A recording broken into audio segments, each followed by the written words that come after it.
Okay, we are live. Hey guys, how are you? Good. How are you doing? Good. Yeah, going good. Yeah, pretty good.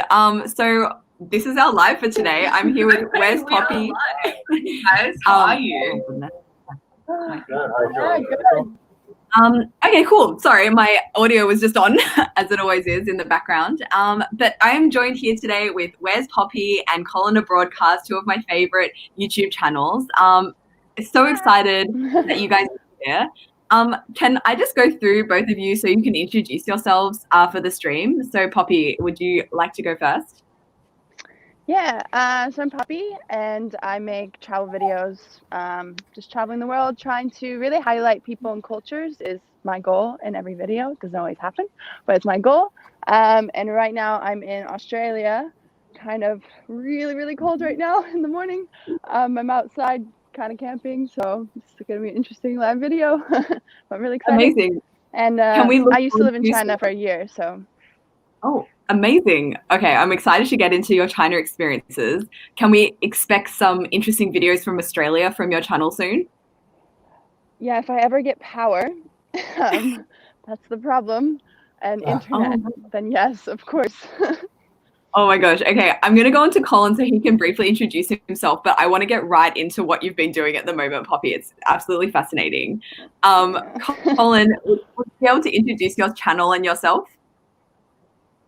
Yeah, absolutely. My name's Colin. I run the channel Colin Abroadcast. Basically, what I do is pretty much just go shopping around the world. I'll go into the markets wherever, bargain with people and whatnot. And yeah, I've lived in China. I don't live there anymore, obviously, but I've lived there for a good almost 3 years.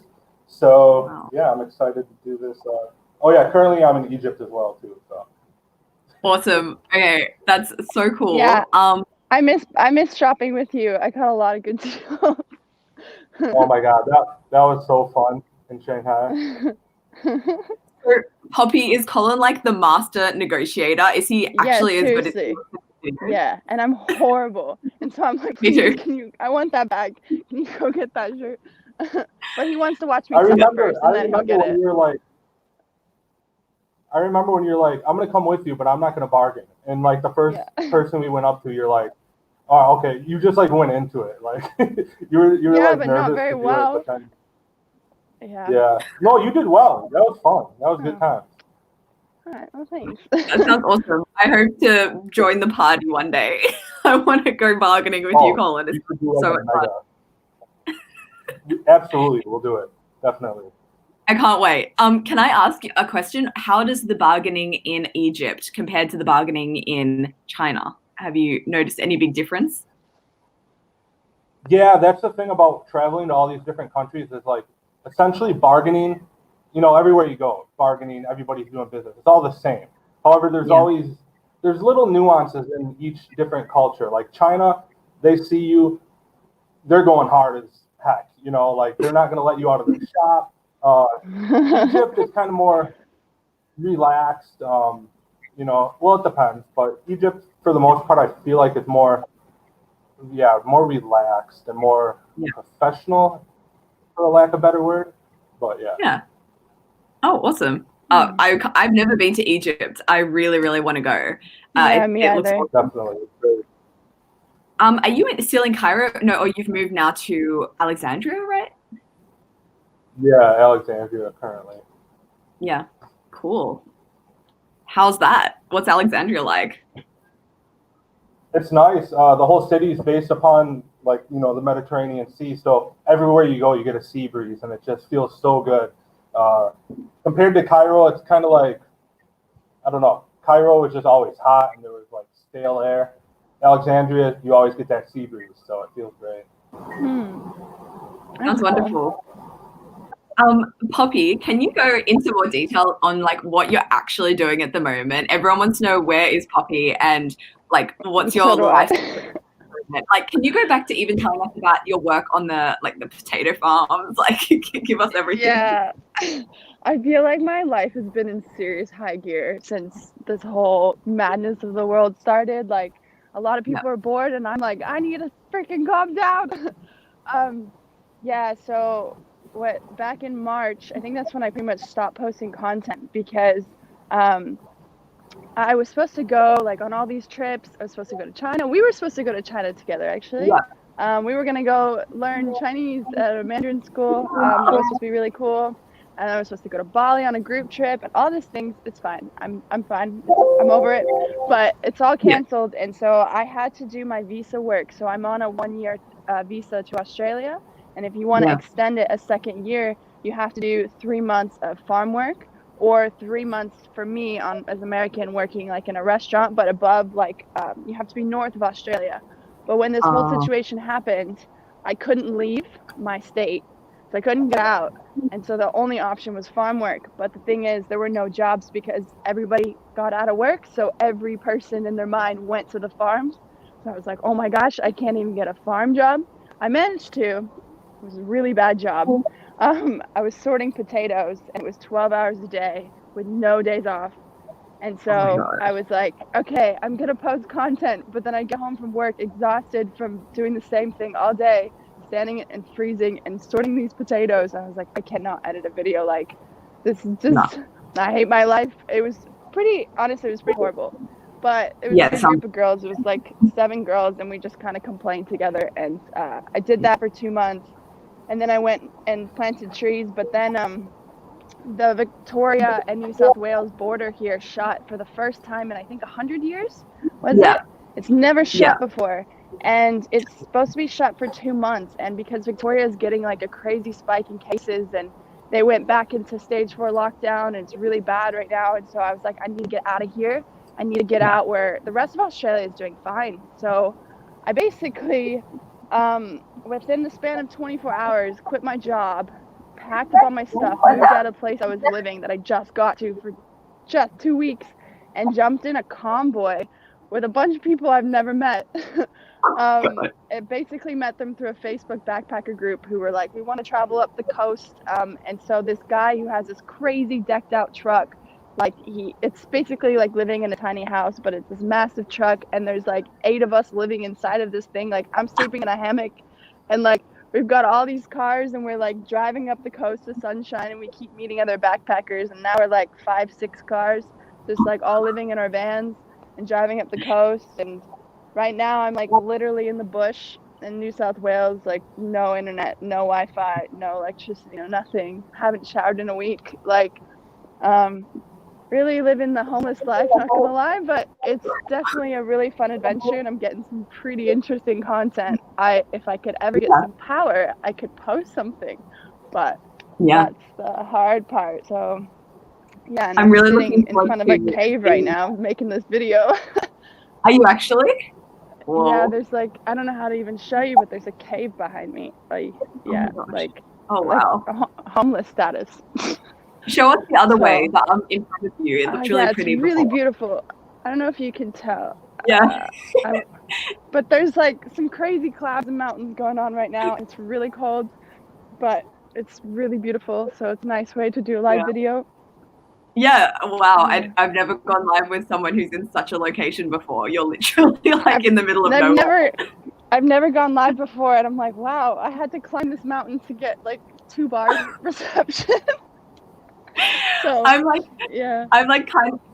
also looking for 4G as well. I'm in my grandma's house up the coast, and she doesn't have Wi-Fi. She's old school, and so I'm just like searching the house for the best place to put my phone to hotspot, and so I found somewhere right at the front of the house that like has a few bars. So I don't know how my internet is, but I wanted to say a huge happy birthday to you, Poppy. How was that the other day? Happy birthday. Oh, it was so fun. Thank you. Yeah, it was so much fun. Like, I turned my phone off for the day, and like it was just a big group of us, like all of us in the bush, and we all dressed up in funny costumes and like did like a mini fake festival kind of thing. We just had like music playing and wore ridiculous clothes, and it was so much fun. Yeah, it looked crazy. The photos start a new birthday. Wild. Oh, how fun. Living a life.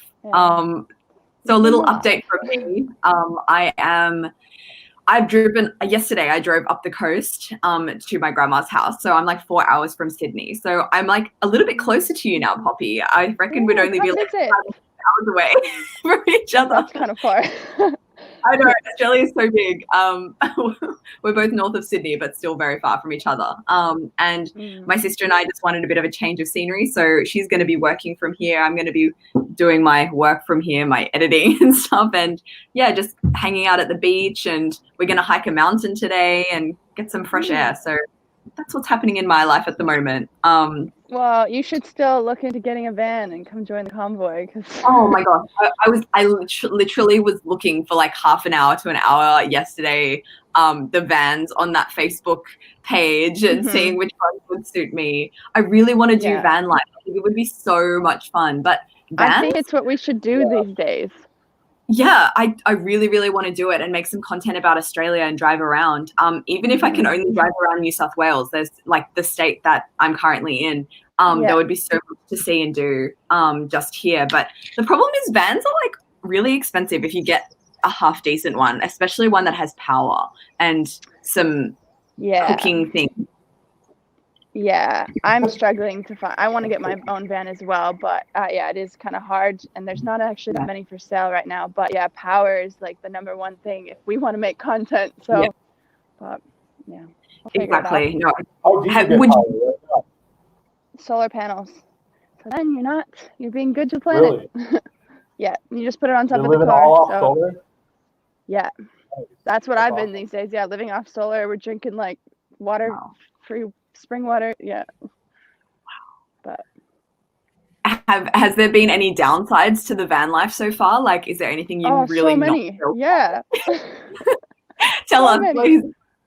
Well, first of all, I sleep in a hammock. It's wrecking my back. I slept in a tent last night. No bathrooms. No showers. I took a shower with a bucket, but it was really cold. I think probably, I don't know, there's loads of problems. I probably, this is kind of a big one, but we're surrounded by the same people constantly. And, we can't really meet that many people, but I've been with the same people for like 3.5 weeks now.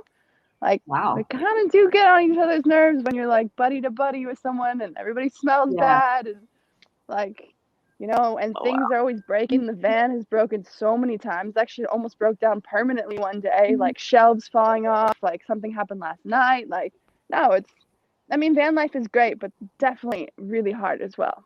But it's all right? And then you see all the glamorous side of van life on Instagram, with these beautiful vans and stuff like that. But you don't think about like the toilet situation. You're not thinking about the power situation and all the realities of life living in a van. Oh, that's crazy. Yeah. What's the cooking? I mean, you just who cooks? Where do you cook? Well, so our truck, like, if you go on my Instagram and check out this truck, because this truck is like the craziest thing. But Instagram is Where's Poppy or Where's That Poppy. But if you go on this, like the truck and the inside, we've got a gas stove. Like it's a proper, really nice gas stove. Some of the other vans, you'll have like portable stoves. So we'll set up tables and we'll cook all together. Yeah. Where I am now, there's like, I don't know, 20 of us, maybe more. So we'll just like do communal meals and we'll just put everything in a pot and cook for everybody, usually for breakfast and dinner. But it depends if we're constantly moving. When you're moving a lot, because then you have to like set up everything everywhere you go. And like, I mean, our vans were not really set up because we weren't planning to leave like this. We left on like less than 24 hours. So the reason I haven't even made a video is because the vans look a mess. Like they're just out of control, like, because we haven't had any time. It's just, go. So that's intense. It sounds crazy. Would you do it, Colin? Would you do van life? Oh, absolutely. I feel like that's kind of like maybe after what I'm doing, kind of all, maybe once I outgrow that or something, or maybe a retirement kind of thing. Like, definitely want to get some kind of van or like I don't know. Yeah, it's definitely something I absolutely want to do. And I always said I would either start like a van life channel, a car channel, or like living on a yacht or something. Good option. After I get older, maybe when I'm 40 or something. Yeah. Yeah. Where's the next country? Maybe all three.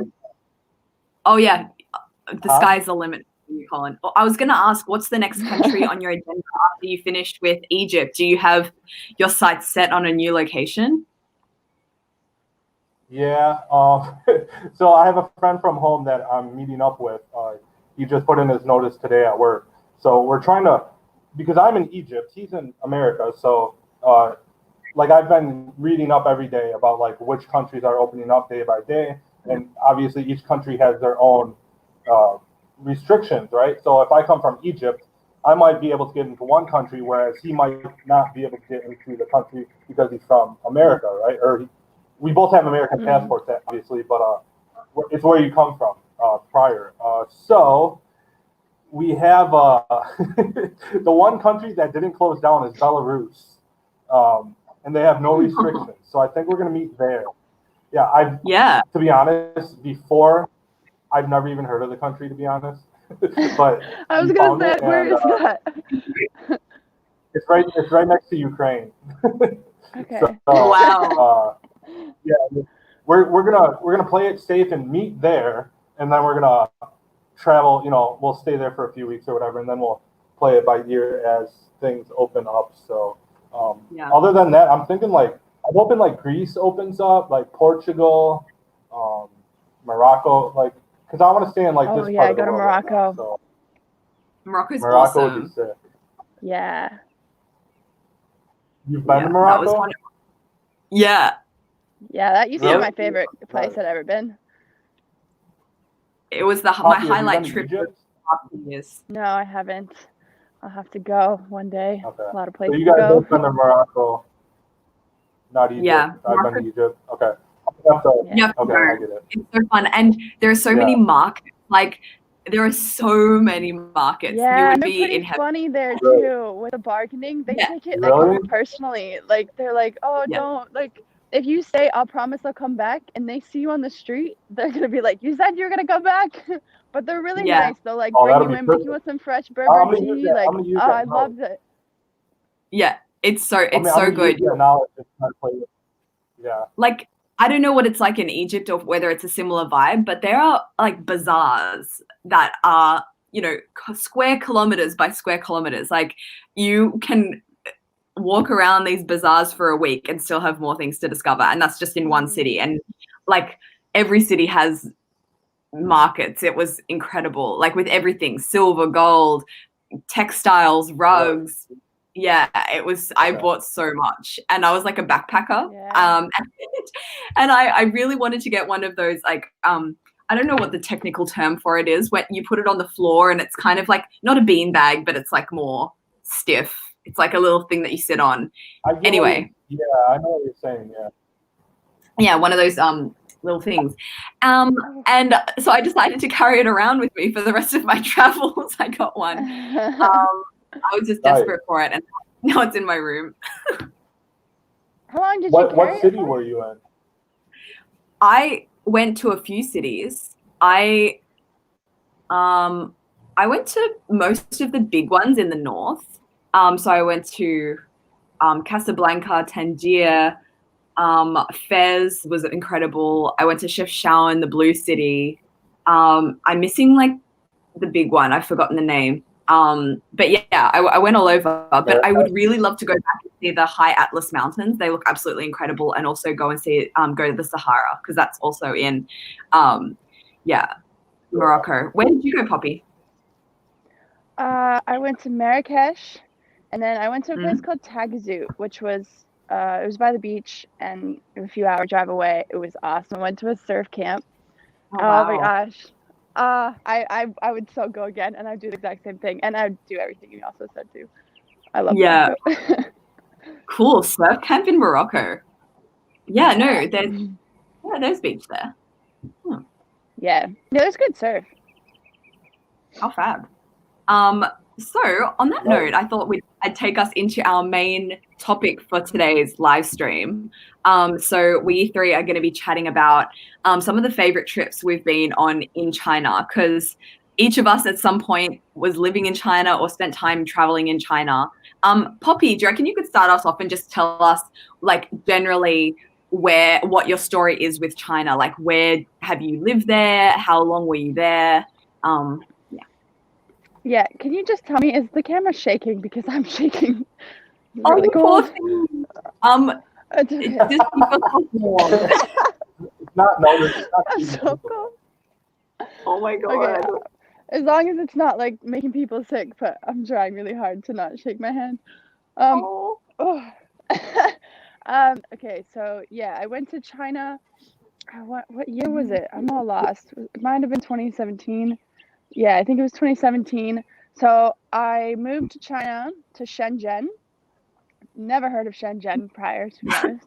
Um, but a friend told me about it basically, and I was living in Romania at the time, and I was really lost. Like, what am I doing? I don't know what I'm doing, and I'm very easily convinced. If somebody tells me a cool idea, I'm like, okay. It doesn't take me Me too. long till I buy a flight and I go. Yeah. So I bought a flight. Didn't really research anything prior. Went to Shenzhen, which is just right across the border from Hong Kong.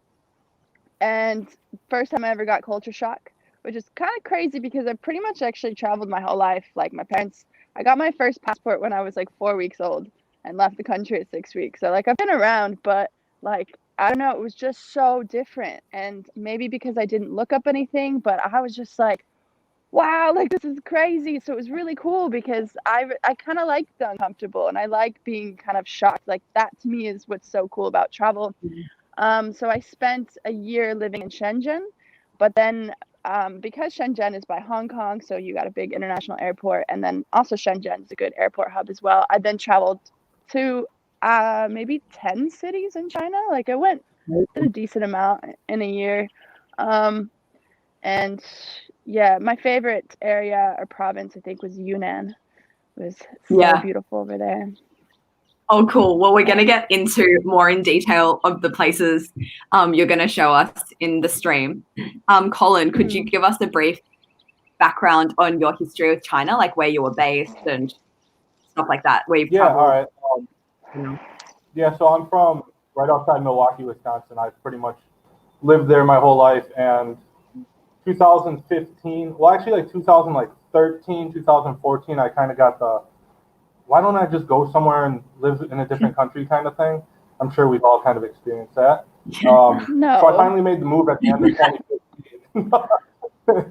So I made the move at the end of 2015. I got a job teaching English in a place called, not Wuhan, but a place called Wuhu, which is in Anhui province.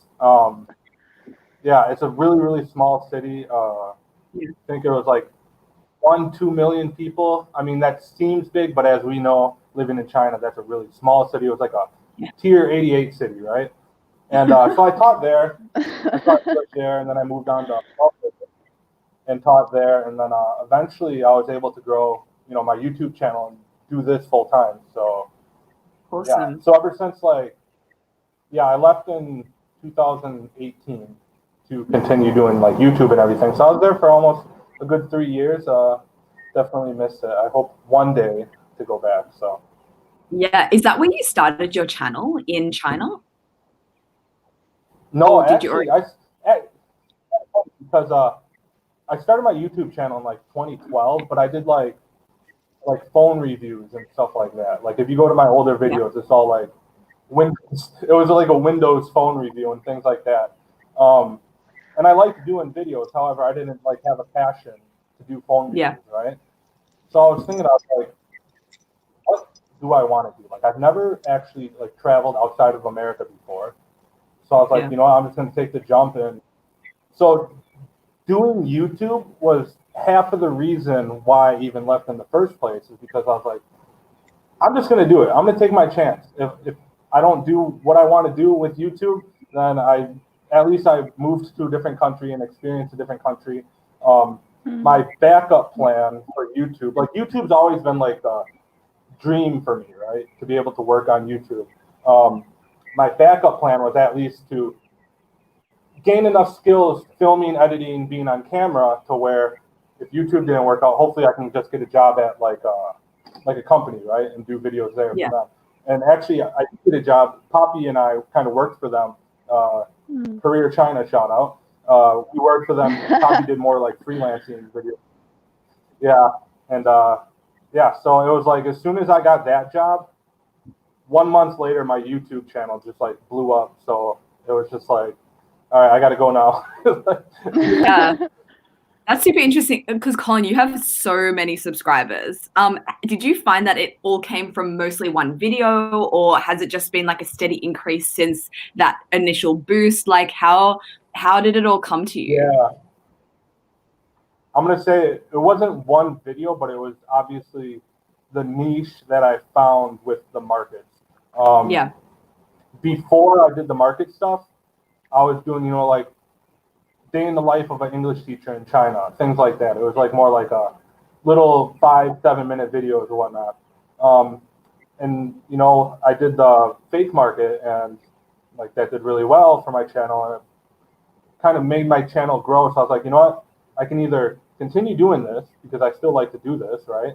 Or I can, continue doing like teaching videos or whatever. So I just stuck with the bargaining markets and just stuck with that and trying to grow my editing skills, my filming skills, and everything with that. So that's cool. The story, really. So yeah. So there was one video, obviously the Beijing one, that I got the most like subscribers out of. But it's been pretty consistent ever since then. So awesome. Oh, cool beans. Well, shall we get more into detail on the places that we love visiting in China? Poppy, we might start with you. I'm going to share my screen here and get to these beautiful photos that you have shared with me. Okay, so this is Poppy's beautiful photos. Thank you. So where is this, Poppy? Okay, hopefully people don't get mad at me for how my pronunciation goes, but that's in Lijiang. That's in Yunnan.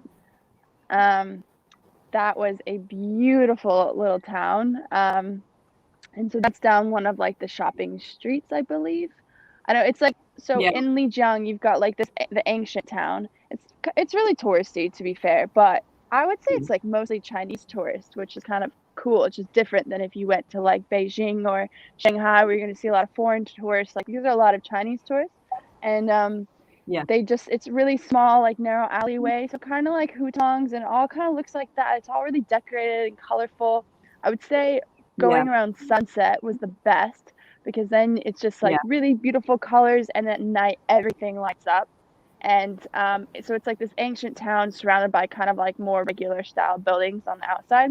And that's what's that called? Oh boy. Is it like the Snow Jade Mountain or the Snow Dragon Mountain? Jade. I went there once. You're on it. Yeah. I had the same impression as you. The town itself was quite touristy, beautiful but touristy, and this was the incredible view that I remember. This was crazy, and this is right by the ancient town, and you can do like a hike. You hike up to this mountain, and you have a whole view of the whole place, and then you get stuff like that where you kind of get a break from the busyness, and it's so pretty. Oh my gosh! So what else did you do in Lijiang? Like, was there any like interesting food you ate there, or like what did you like about being here? So honestly, and okay, here's a shout out. The place where I stayed, this hostel called October Inn. And I'm blanking on the really nice man's name, but of the owner. Maybe it was Tom. I think it was Tom. But actually that kind of made my experience there, because basically at this hostel, like he's a local guy from Chongqing, I believe, and he makes meals for you. If you have to pay for them, obviously, but they do family style meals every night. So you eat with like him and his family, and like they make traditional like local food. So actually we didn't really eat much in the town, because it was like, well, let's have local food and like talk about whatever China. And so I kind of just he actually is one who gave me all the recommendations of where to go. So my experience there was like eating and walking around the town and just kind of looking around. And I did buy a lot of things. I never buy things when I travel because I don't have anywhere to put it. But in Lijiang, like the stuff they had there, I never really saw anywhere else in China. Like it was just so cute. Like I just I bought a lot of things. So I probably should have worked on my bargaining skills there, because I was definitely lost a lot of money. Colin, where were you? Yeah, I need some help. I don't My know. spending habits get out of control. I think you got it. You just got to be confident. I know you told me a tip once. You were like, whatever you want to pay, go lower than that. And then if whatever happens, it'll like get back up to the price you want. And then also always go like a third of the price. That's kind of what you told me. Oh, So I okay. do try to apply that. But I don't know, you Yeah. stay so calm and collected, and then they end up laughing with you, and you make everybody, like, it's a great time. And with me, I'm kind of like, I get butthurt when I feel like they're ripping me off, and I just don't, it doesn't have the same vibe. So, yeah, I need some Yeah, help. it's all about the mindset going into it, you know. Yeah. That's what I try to like. That's what I try to like show throughout like me bargaining is to show people like just smile and like act aloof. Yeah. Act like you're the dumb tourist, like Yeah. you know, Yeah, like you oh, do I that didn't so know what well. this is. They're like, oh, you want these Nike shoes? What's Nike? Like, you know, it works. It helps too. So, Do you? Okay, I actually have a question for you, Colin. I have a question. Yeah. If you can speak the local language, like I can speak a bit of Chinese, if I was to bust that out, how can I use that to my advantage to get a better price? Like, do you know if that would work? Whether they don't care. Absolutely, absolutely. Like I don't know too much Chinese, but like one thing that always kind of shook people, I guess, is like I'd be bargaining with them, right? Like say if I'm in like Shanghai, and then like halfway through the bargain, I'll start speaking of like a few Chinese numbers and be like, you know Chinese? And I'll be like, yeah, I live here. Like they expected like I was just like fresh off the plane tourist, right? But then all of a sudden you hit them with you know, with Chinese and like it shocks them and it kind of like, you know, shakes it up a little bit. So it definitely would help you if you did that. Okay. I try, but I'm the same as Poppy. I feel I don't know. I never know when to like, you know, go a bit harder and just really fight for my price, and I end up just being like, oh, whatever. It definitely takes a lot of practice. It takes a lot of practice. I can tell you that. I think something good you do though is you laugh. Like I don't know, you like take what they're saying as a joke when they're like 500. You're like, come on, like when it should be 20, you know. But you really make it like a joke. Yeah. So then they start laughing. Like I need to get on that level because then like because you helped me get like a suitcase one time and like it turned into like a great time. But the guy was kind of a jerk at first, and then at the end he's like laughing and smiling because I don't know what you said, but like, you just turn it around. Everybody's happy. Even when you're asking for no money, everybody loves you. I don't get it. Yeah, it's just you just got to go into it thinking it's a game. It really is a game. That's all it is. You know. Yeah. Oh, I need to put those to use. There's a couple of markets in Sydney actually that you can bargain at. So maybe I'll try and like use these new tips there when I go next time. Yeah, I was actually meaning to ask you about that because I wanted to one day come to Australia. Yeah. So. Yeah, come to Oz. Yeah. Yeah, cool. You should totally come.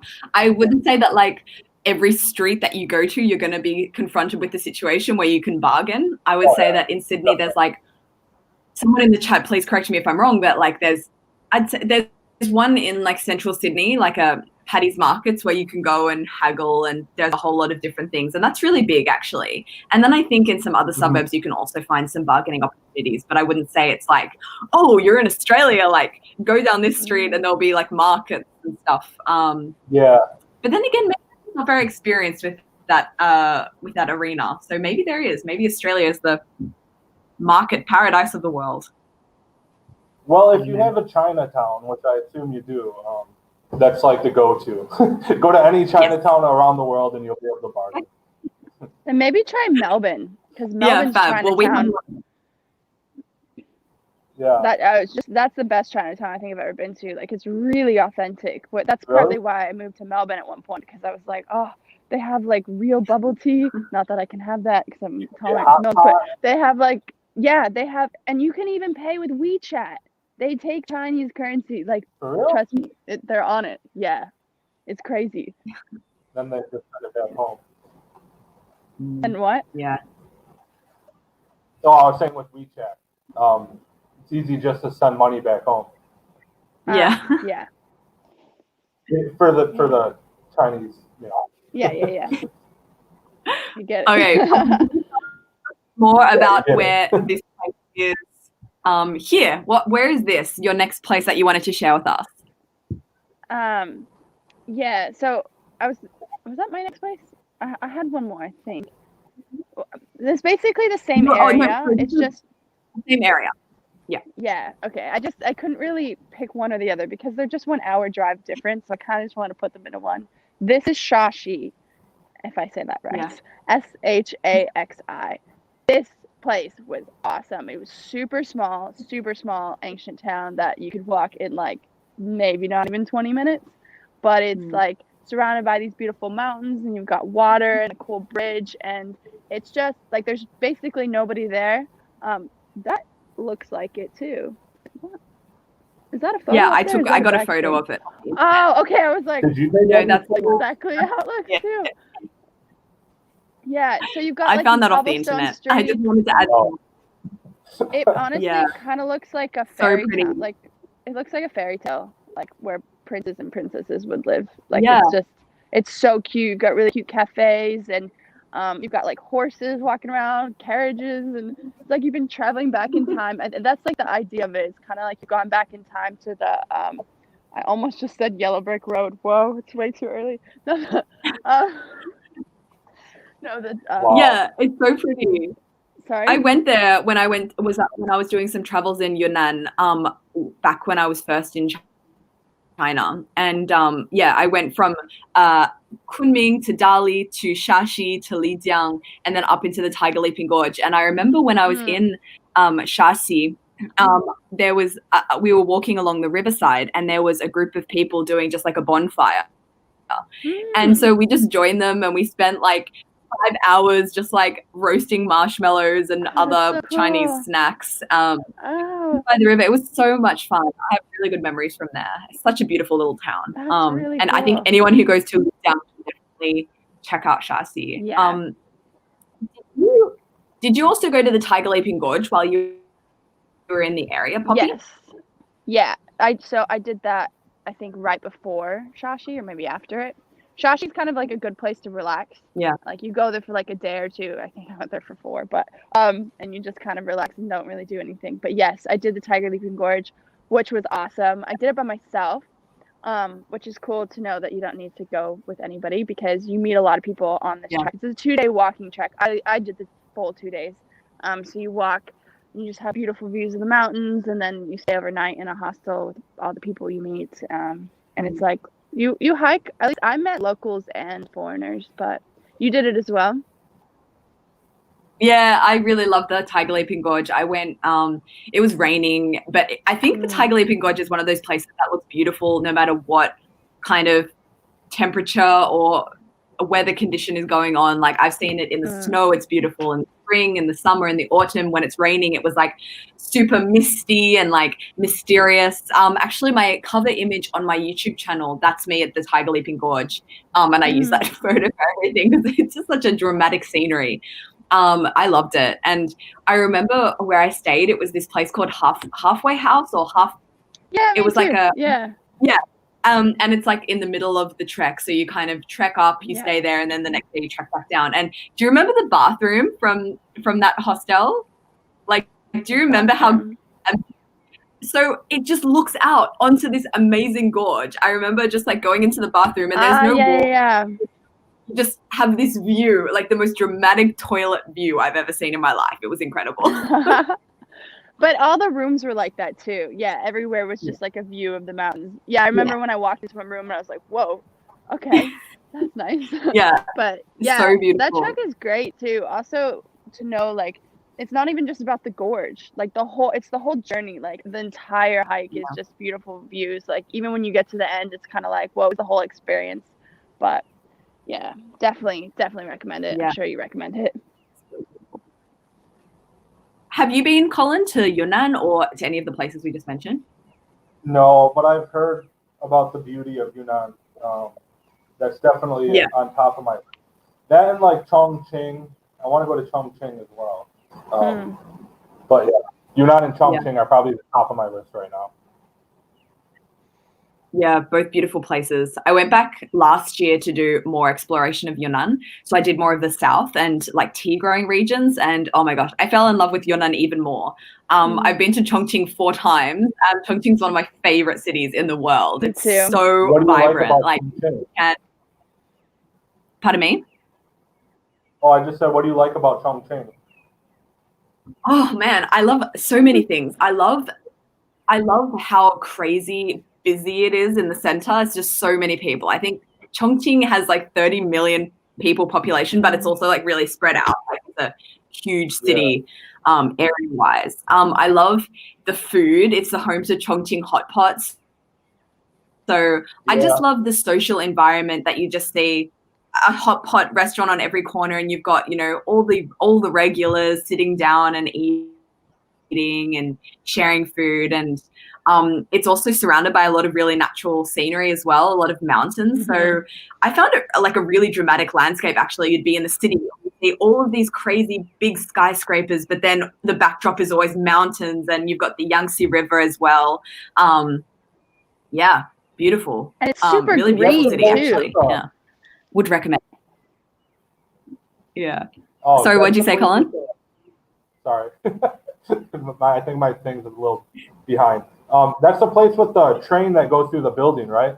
Where people, like, they live in that high rise. And then, yeah.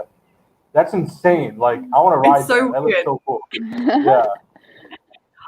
I wouldn't want to live there, that's for sure, because when you come off at the station, which is actually like inside that building, whenever a train comes, the building really does rattle.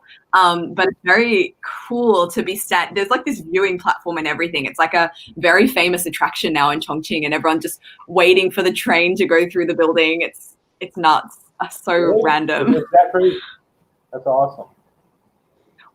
Well, you know, it's not like the craziest thing I've seen in my life. It's not like my mind is blown, but it's like, oh, that's cool. That's interesting to see that. I made a video on it. So if you're interested, you can either just YouTube it in general, or you can go visit. But yeah, it's so fun. Chongqing is a really fun city. Yeah. Cool. Feel free. And everyone who's watching, you can also watch that as well. Shout out video integration. Plug myself. Yeah. Oh, Poppy, can you tell us about this place? Yeah, so that's in Beijing. That's my second favorite place. That's the Great Wall, obviously. But yeah, so I was recommended to do this thing called Great Wall Fresh, which is this family-run company who basically takes you on tours to see the wall, but it's not the touristy part of the wall like most people go to bottling. Yeah. And that's where the wall's been like pieced back together, and it's like really nice and lots of tourists. I've never been there, but when I'm told it's like impossible to get a photo without somebody in it. So I didn't want to do that. Yeah. So I went to Great Wall Fresh. So this family picks you up from the train station. It's just like one train station past bottling, and he picks you up. I think it was called Yanking. He picks you up from the train station. You go, and we had this like older woman, look like, I don't know, maybe she was in her 60s or something, and like take us up the wall, which is kind of a hard hike up to the top of this. And the whole time you're hiking, you don't think a single person, at least we didn't. Wow. And you're just walking around this, like, it's just exactly how it looks like that. And it's just beautiful. And yeah, that was just amazing. And so you're hiking along there. This woman's just showing you around. You can take as many photos as you want. And then at the end, whenever you want to leave, or we stayed until the sun went down, you go back and they make you family style dinner. And then we stayed at their house. You have the option to actually sleep on the wall if you want. You can camp. It was too cold, so we didn't do that. Yeah, preferred to be warm. But yeah, how crazy would it be? You could just wake up in the morning and be on the wall.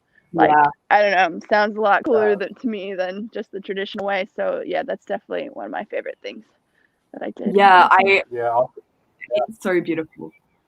Yeah, I actually went live a few weeks ago with Rachel Meets China, and she is like the expert on the Great Wall, and she was sharing with us all of these different sections that I've never heard of before. Like, I've been to the Great Wall a few times because I usually had like visitors coming and like seeing me in Beijing, so I would always take them to the wall. But like some of the things that she's experienced on this wall is crazy. And that the section you're showing us here just looks so cool. Like just not the section that most people would have a chance to see if they just went to the normal section.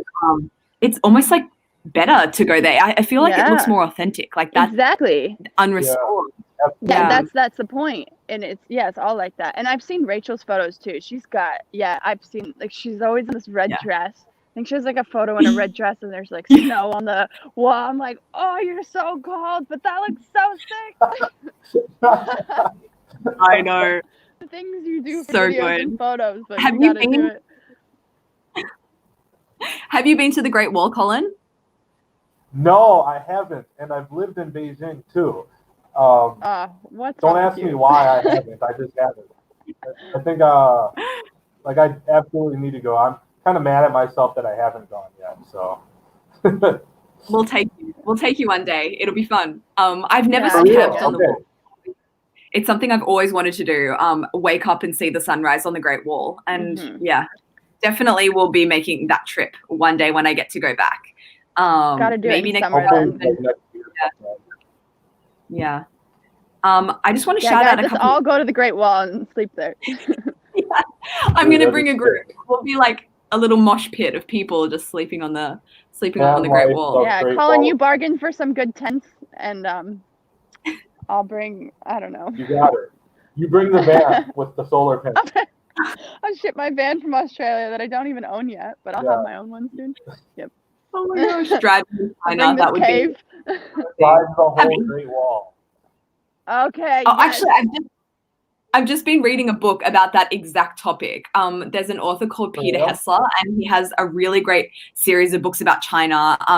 His book Rivertown is incredible. It's about being like a foreigner in China and some of his thoughts, and I felt like I could really relate to him on so many levels. But the book I just finished is called Country Driving, and it's about him doing this massive road trip as the foreigner, following the Great Wall from Beijing until its very reaches in like Gansu province.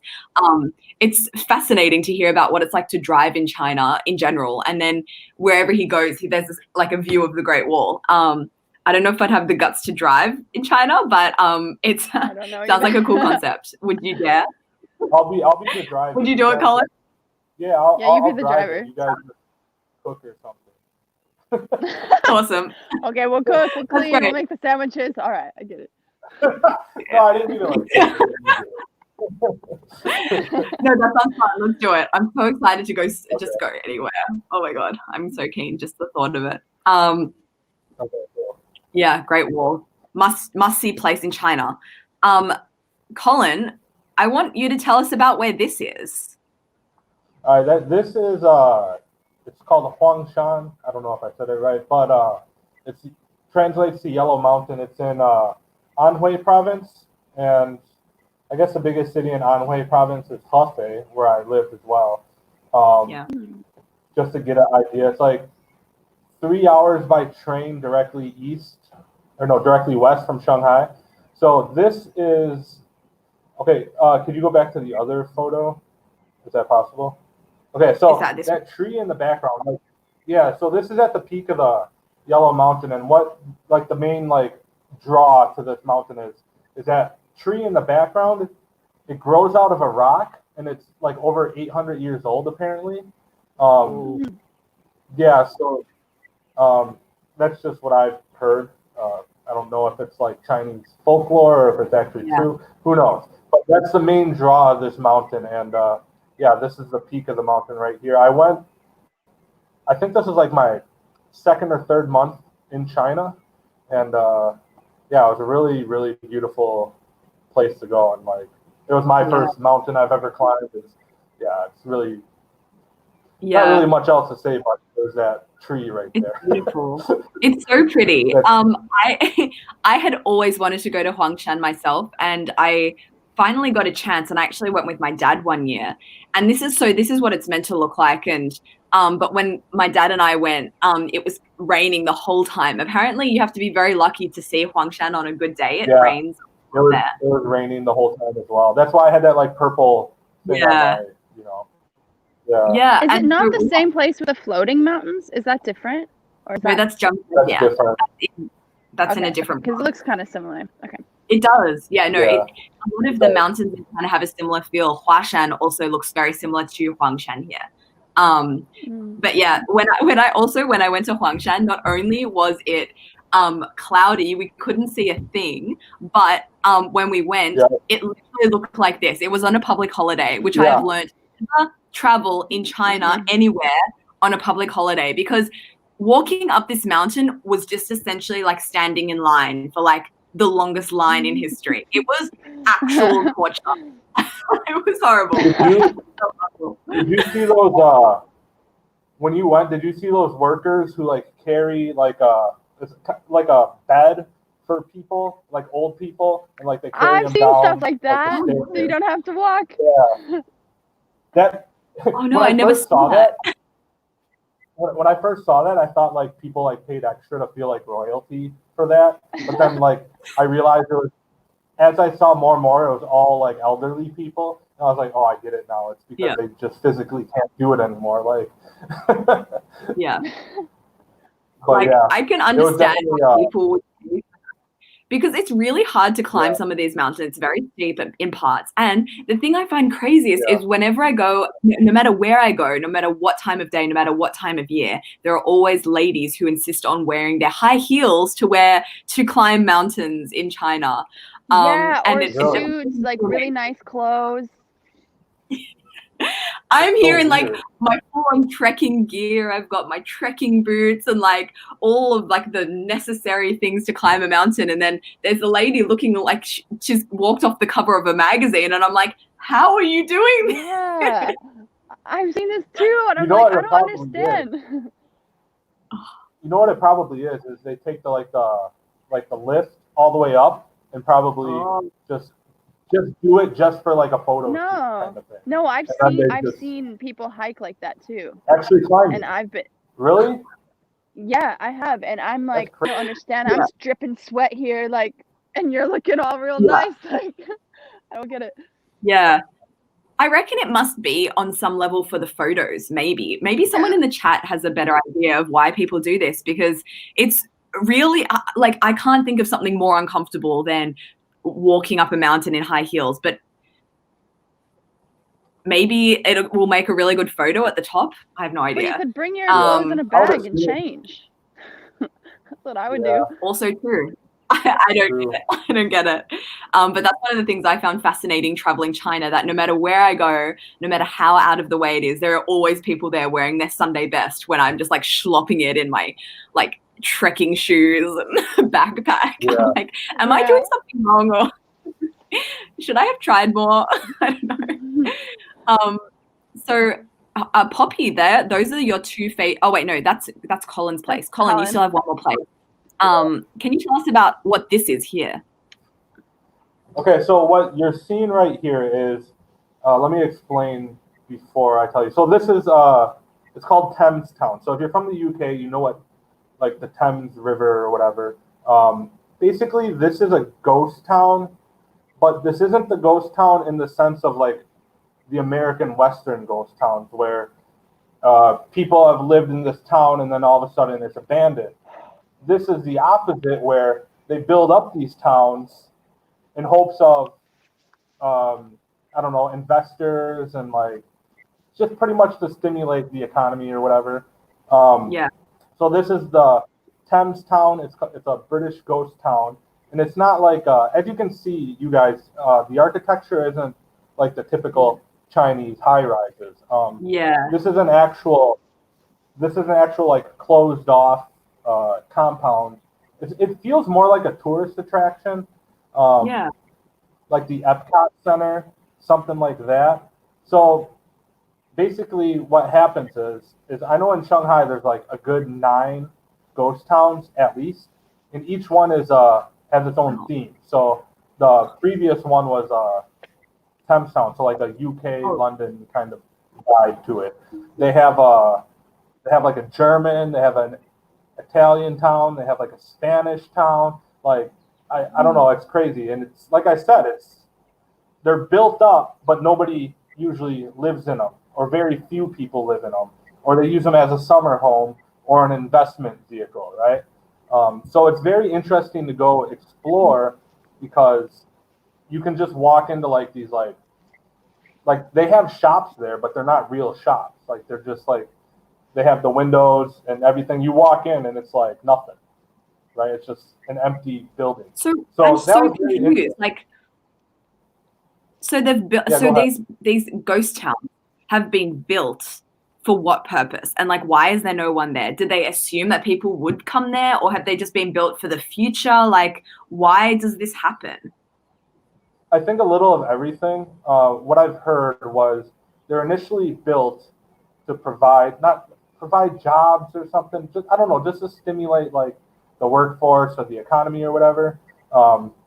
Obviously, Yeah. they would want people to move into them, but they usually get bought up by investors looking to make profits in the future. So Okay. yeah, Interesting. it's a very strange concept, but it's very cool Yeah. to go explore. So Yeah. there was, excuse me. So typically they're used as like a backdrop for weddings, pretty much. Yeah. If you go into any of these towns, you'll see 5 to 10 groups of like people taking photos for weddings and they're in their wedding gowns and whatnot. So very strange and interesting concept. And actually, have you heard of the place? It's not near Beijing, but it's like up there in the Mongolian area, I think. It's a city called Ordos. Oh wait, no. Have you heard of Ordos? Yeah. O-R-D-O-S? I've never heard of it. No. I think people live there now, but many years ago it was like literally just YouTube Ordos, China after this, and it's like mind blowing. It's the world's biggest ghost town. It's like they have these massive statues and like everything, and like barely nobody lives there. It's very, very interesting concept. And actually, a few years ago, I was about to move there just to make a series about just to make a series about living in a ghost town, pretty much. I thought that would have been very. That would be fun. so interesting. However, yeah, I think I would have went insane. The lack of human contact. So. Yeah, I didn't know that Shanghai had what, 8? You said 8 ghost towns. That's crazy. The only ghost town I heard, at least 9. That's like I had no idea that was even a thing. I need to go check that out when I'm back. I definitely, things I have seen in China is going on a bullet train through the countryside, and then suddenly seeing like huge like blocks of units in the middle of nowhere, and no one is living in them. I always find that very interesting. Yeah.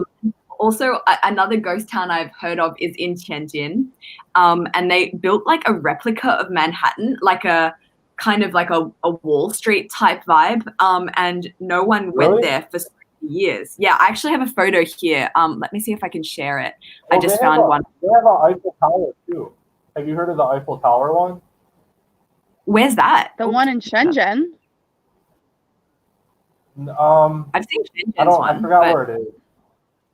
There's one in Shenzhen, but it's more of like an amusement park. Yeah, I went to that amusement park last year. So random. Went up the Eiffel Tower. I saw all the sights of the world in one day. I was like, why do I ever need to travel when I can just come to the amusement park? Crazy. Yeah, I have all this footage of that amusement park. So if I run out of content here in Australia, I might make a video about it. There you go. But so wow, such a strange concept, these ghost towns. Thanks for sharing that with us, Colin. Yeah, I definitely recommend going to them because it's just so like it's a little bit eerie, it's a little bit cool, it's just like very strange. And it's very Did you go by yourself? I just highly recommend it. Yeah. Okay. Does that contribute to the whole experience then? Yeah, they're usually on like the outskirts of the city. You're not gonna find this like anywhere near the center. So I had to like take a subway. It was like over an hour long to get here to this one. Wow. Yeah. It's a long way away. Cool. Well, I thought I would share a couple of places as well while we're here. So I want to share with you guys one of the coolest trips I did. This was in 2014. I went to Western Sichuan. So this is near a town called Tagong, right in Western Sichuan. Really, really interesting and colorful place. Like and it had such amazing saturated color. Like this is literally no filter. It actually looks like that. Yeah, so basically, there's a lot of Tibetan influence because it's pretty much on the border of Tibet. So I've never actually been to Tibet. I would love to go. It's one of the places I've always wanted to see, and I'm very jealous of your videos, Poppy. Saw all of your amazing travels there. So one day I will make the trip, but this is like the closest I came to ever being in Tibet, and all the signs. I don't know if you can see it. For some reason for here it's not in that, but you can see a lot of Tibetan influence here, and usually the signs were in Chinese and Tibetan, which I found really interesting. And I stayed in like this building here. I think that was like my hostel thing, and that's what the room looked like. I've never seen a hotel room hostel room like it. It was so extra. It was so that does remind me of Tibet. Yeah. So yeah, that's interesting to hear because I've never been there, and I'm not too familiar with the culture and everything. But that's like exactly so how like a family, like an actual local house, not exactly, but same kind of setup and style. That's cool. Interesting to hear that. So that was really cool to stay in that, and then we went. So these are the grasslands, and I joined this like horse trekking tour to like go out, and so it's my first time riding a horse, and I just couldn't get over the scenery. Like, look at that, crazy. So we were riding these horses, essentially in the middle of nowhere. And actually it really helped having the horses because it was at very high altitude. I think we were at like 3,500 to 4,000 meters above sea level, and I was really feeling some altitude kind of. You wouldn't want to be climbing up one of these hills, so having the horses really helped in that regard. So I was happy for that. Like 15,000 feet, right? What is that? I have no idea. What is that? I think I don't know. I'm not good more at that. feet. I think it's like 15. I have no idea. That was just a guess. Oh, okay, it's really high. No idea. Look, here we go. I'll do the 3,500 meters to feet. America needs to get on the metric So, system. 11,400 feet, if that helps. Okay, not 15,000. That's way too high, but 11,000 is still high. Yeah, okay. Yeah. That's like the height of it wasn't like okay. It wasn't intense altitude sickness or anything. I don't think I'd even call it altitude sickness. It was just like if I was to climb a mountain, I would feel it was significantly harder. Yeah. But when we were trekking, we kind of came across this hut of Tibetan nomads. And we stayed with them for the night, which was really, really cool. Yeah, so we just said to the it was actually a really weird decision to make, because we just told the horse trekking crew that we had come with, like, we'll make our way back tomorrow, like it'll be fine, we'll just walk back or whatever. The thing is, there are no roads. So anyway, long story short, we ended up getting super lost on the way back. And I had to like hitch a ride from someone on a bike to the main city to like get a truck to come and pick us up. So this was crazy. This is what it looked like inside. Oh my gosh, I'm so jealous. I want to do that. It was so cool. It was so cool. What kind of food did they? What kind of food? So in this area, it's mostly they live off yaks. So everything is like yak's milk, yak's cheese, yak meat. I had like 5 yak burgers when I was in this area. So this was this is our breakfast. It was a type of yak milk and yak yogurt, yak cheese mix. I ate it. I didn't think anything about it, but the thing is, my stomach isn't so used to eating, old yak cheese, yak milk. All of us that ate this was horribly, horribly food poisoned for like a really long time. Right. So, moral of the story: if you do go and like stay here, don't eat the porridge. Don't eat mac cheese. It was so Good to know. yeah, that was really, really bad food poisoning. But yeah, it was really cool experiencing this side of life. The scenery was absolutely incredible. You can see some yaks in the background there, and it's probably like my favorite trip, one of my favorite memories and most beautiful trips I've been on, regardless of the food poisoning. Nice. And this is my second place I wanted to share. This is my last trip I went to in China, actually, at the beginning of this year. So I had to leave because of the outbreak of coronavirus. But before I had to leave, I got to experience this city called Jilin and these beautiful, it's called rime scenery. And it happens, so this is the rhymes. It's like all these frozen kind of, I don't know how you'd even explain it. So every branch is like covered with ice. And it happens because there's this river that doesn't freeze over because there's an electric power plant upriver. So it makes the river always flow, even through the dead of winter. And then the vapor from that river rises up because of the cold from the river, and it meets the trees, and then it solidifies on the trees and turns to ice. So in very special conditions, you can discover these rhymes. And I was very lucky to be able to see it for myself. And it was crazy. It was like this absolute winter wonderland. I don't know if there's anywhere else in the world. Colin or Poppy, have you ever seen anything like this anywhere else in the world? Like, I don't know if this is like a normal thing. But for me, it was very exciting. Maybe I've seen something like it. Like, it looks like just like a bunch of icicles, but are those the branches? Yeah. They're the branches, yeah. So they're all the branches. Yeah, I have not seen just that. like covered in a little layer of ice. It was so cool. Yeah, I can't remember. So I would really recommend anyone. And I was so cold. It was like minus 15 degrees during the day. Yeah. And I really wanted to get a drone. Right there. Yeah, right. Crazy. I've never experienced anything like it. And I wanted to get a drone shot because I was like, how cool would a drone shot be right now, this environment? So I took the drone up, and it lasted a good 10 seconds before the battery died because of the cold. But still got a shot. And then this was the coolest part of the day. So after I went to the Rhymes, I went to this hot springs in also in Jilin, on the outskirts of Jilin. And it was so crazy, bathing in these scalding hot pools in like minus 15-degree temperatures. It was like the most beautiful, incredible, weirdest body experience ever. Like, I've never done that kind of hot, cold. Yeah, that sounds so It was awesome. Nice. It was such a fun experience. So, yeah, I would recommend people, if they have the chance, to go to Jilin and experience that for themselves. That was a really cool trip.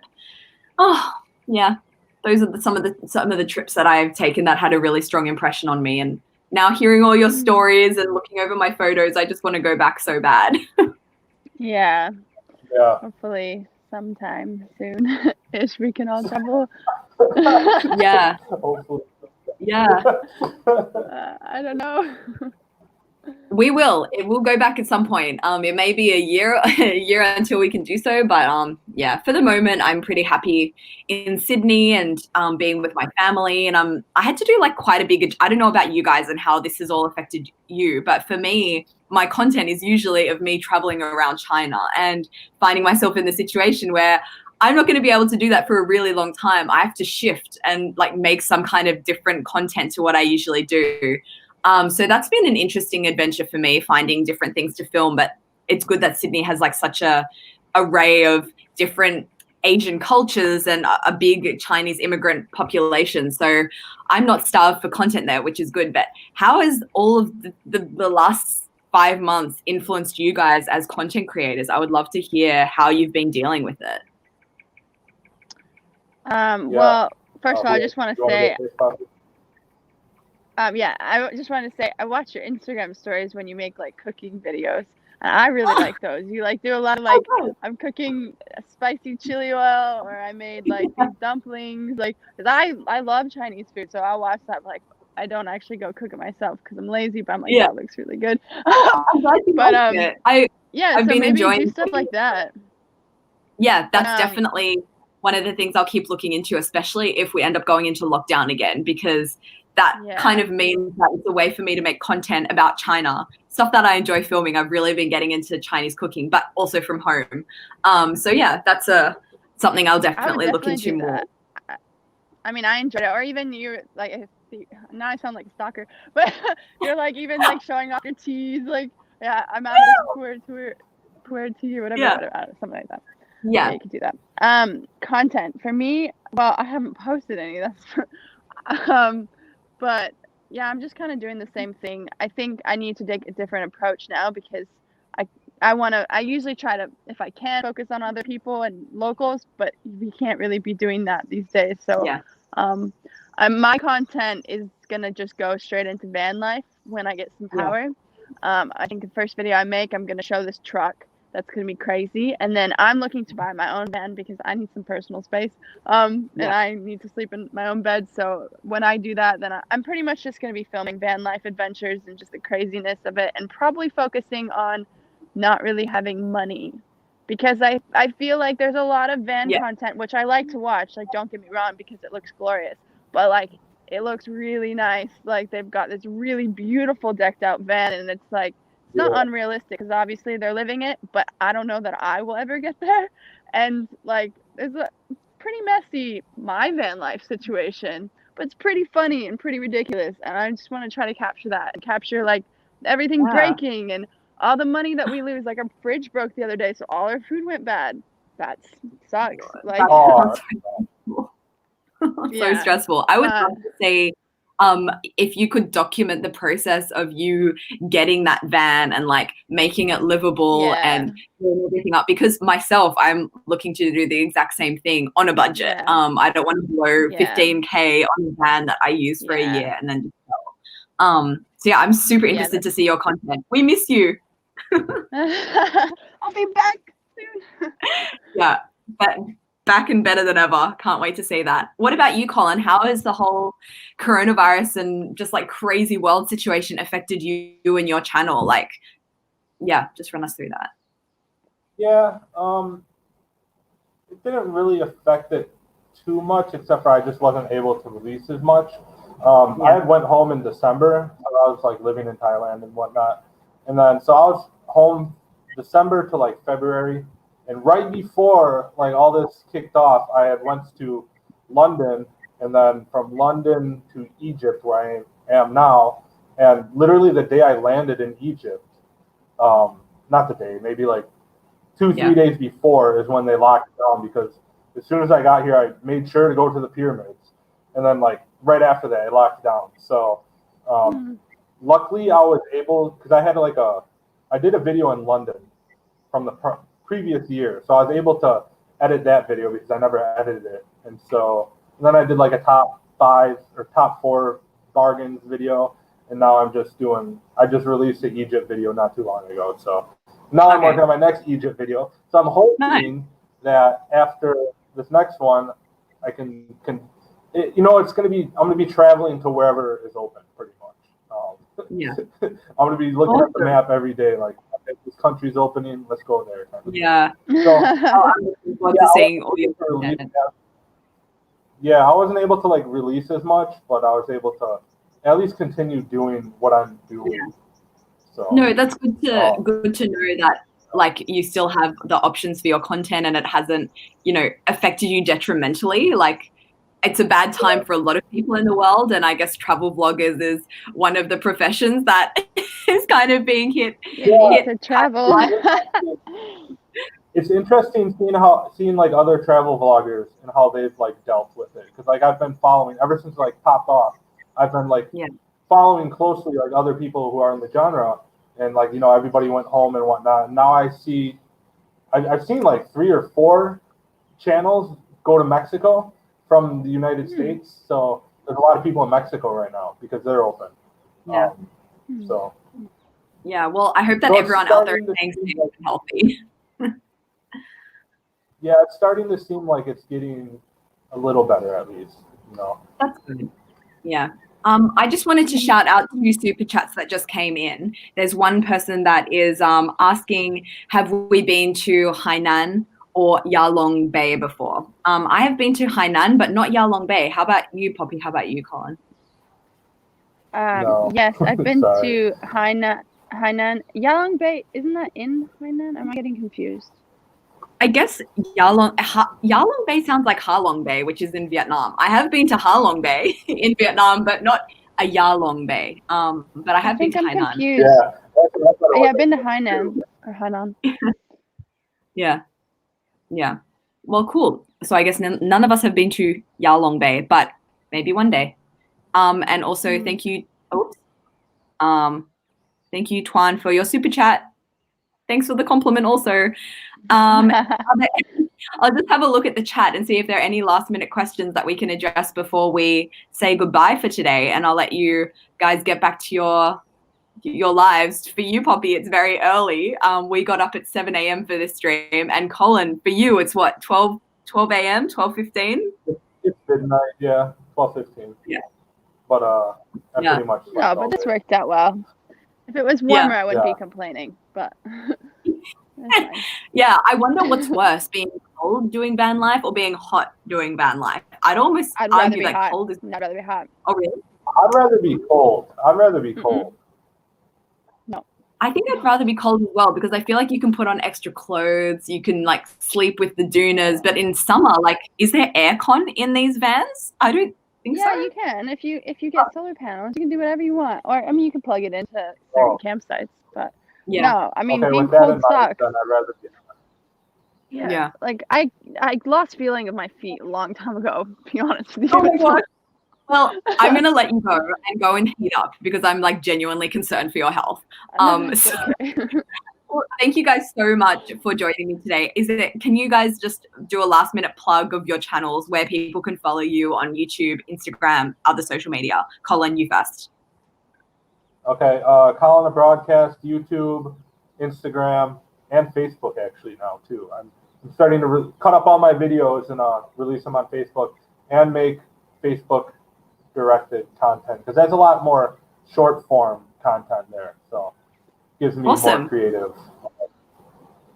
Yeah, everyone go follow Colin. He has the most fascinating videos about like markets, bargaining. I can watch your videos for hours. I just find them so fascinating. I'm just like, what's he gonna get? Nice. Nice. Because you're rooting for him. You're like, come on, like. Yeah, really? It's like or something. Like, I'm not into sports, but I'll watch your channel. I don't like a sport. I like that. I guess I never get the outside vision or the outside. I can't see from the outside in. So yeah, I appreciate that. I appreciate you saying that. Well, and it's super helpful for like people like me who need help bargaining. Like I've said so many times, I'm like, I watch them so I can see what you do and try to mimic it. I still haven't fully achieved that, but maybe I should just keep watching more. I don't know. But as long as you get more confidence going into it, that's all that matters. Yeah. So Poppy, where can we find you on social media? Where are you posting mostly these days? Instagram is pretty much all I've been posting. I make a lot of stories. So where's that Poppy? I have a fitness page as well. Haven't been posting as much on that, but it's Poppy Does Fitness because I try to do fitness and eat right. And then I do have a Facebook page. Don't really post much on it, but you can follow me there if you want. It's Where's Poppy with a question mark because Facebook wouldn't let me take the question mark out. It's really annoying. And then YouTube, this channel, Where's Poppy? And I think that's it. Yep. Awesome. Well, if anyone is interested in following me, you can do that on Blondie in China, Instagram, and YouTube. Well, thank you guys so much for joining me today. Thank you. Get warm. And look forward to let's do it again. Soon. Yeah, let's do it again. Fun. It's like hanging out, like Zoom chat. What if we did a virtual market trip where we could be going live and you could be like in my ear, like telling me what to say when I go bargaining somewhere? Oh, that's good. I like that. I've had that idea. Yeah, we should do that. That would be cool. Let's work that out. Maybe it would be better as a video, like an actual video where like you can be recording yourself and then I've got my vision and what I look like and you can just be telling me exactly what to say to like the different people. Yeah. That's pretty We funny. can definitely do some crazy type of stuff like that. I have some ideas, so once we all get together, we'll do that. Awesome. That is cool. We'll look forward to meeting you all in person one day. In the meantime, stay safe and healthy and happy. Yeah, Bye, you guys. too. Awesome. Thank you. Everybody stay safe and See healthy. you. Yeah.